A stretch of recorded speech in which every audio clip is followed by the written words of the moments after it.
السلام عليكم كسر هذا مركلي أيان نوركوكن وليد السلامي ميل بدون كجوتان ما أنتم حسمين هاي تشيكن كان سمين هاي عندكم معن تشيكن باربيكيو قبل أيك صعدتي ولا على باربيكيو تشيكن نسوقلي ولا على باربيكيو تشيكن نسوقلي هاي وكنا أوكي وارد أقي تشيكن كي وأنا فيه وأنقلجيه وحنا كجرايا عدين تزايد كأه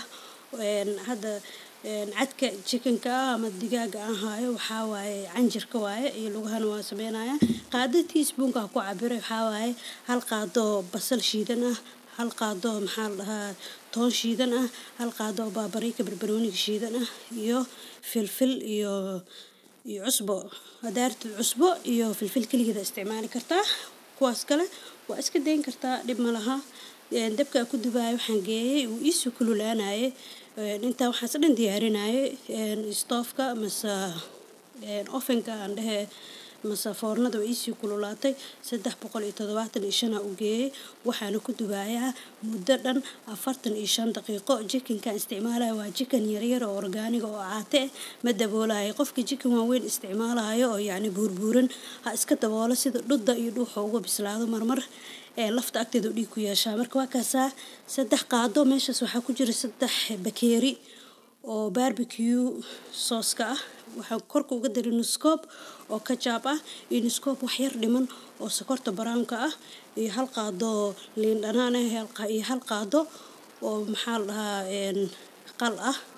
waxaan kale ku darayaa warshiisa sauce qofkii rabo ku darsan karaa qofkii rabana wuu iska dhaafi karaa yaani macaayo wuu is dhadhanku u sii siyaadinayo faant Soomaha ma ku qasbanid inaad ku darsatid hadii aadan haysanin ha isku wareerin dib ma laha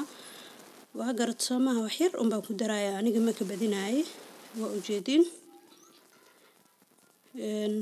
guriga maxaa la dhahaa asigoo guriga lagu sameeynayo waa soo gelinayaa maraqaan oo barbecue ah oo dukaanka laga soo gaday kii aan soo gato waa kaasa magaciisa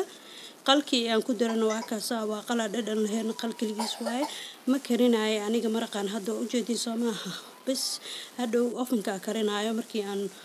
basbaasna qofkii rabo ku darsan karaa waa kana 45 daqiiqo kadib saanu u bislaaday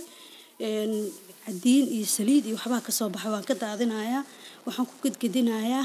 sooski oo xagaas yaalo maraq maal dhaha suuga ma maxaa dhaha suugaan dhahayaa okay suugada labada dhinac u gadgadinayaa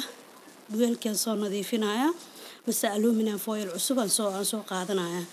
marka sida idinku soo sheegay horay hadaa markii koow aad dubaysay waa dabooli kartaa markii dambe aad dabool ka qaaday dabool la'aan aad dubanaysaa si uu maraqan ugu dhago waa garatan Soomaha ovenka ku celinaya 15 daqiiqo kale